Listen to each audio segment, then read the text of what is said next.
ఒక్క నిమిషం.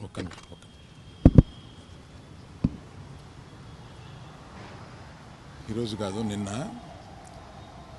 నేను 2017లో ఓ ప్రాపర్టీ కొన్నాను. ఆ ప్రాపర్టీ కొన్నప్పుడు అందులో ఒక మైనర్ వాటాదారుడి భాగం ఉంటే అది నేను కొన్న తర్వాత అతను ఈడీ ప్రాబ్లం ఏదో ఉంది, అతను బ్యాంకు లోను తీసుకుని అది ఏదో కట్టలేదు, దాని మీద అతనికి ఈడీ ఎంక్వైరీ ఉంది. ఆ ఈడీ ఎంక్వైరీ అక్కడ బుక్స్ ఆఫ్ అకౌంట్స్లో నా పేరు ఉన్నప్పుడు నన్ను ఈడీ వచ్చి అడిగితే బాధ్యతగా నేను ఒక సిటిజన్గా చెప్పాలి కదా, లా అబైడింగ్ సిటిజన్గా నేను వెళ్ళి దానికి ఎక్స్ప్లెనేషన్ ఇచ్చాను. దానికి సంబంధించిన అకౌంట్ అదే అడిగారు. అంతే తప్పితే దీన్ని మీడియాలో ప్రపోర్షనేట్గా కొంచెం పెద్దది చేసి చెప్పటం, వారు ఏదో ఒక ఎంక్వైరీ అడిగారు, నేను వెళ్ళి చెప్పి వచ్చాను. ఇంతకు తప్పితే నేను చెప్పేది ఏమీ లేదు.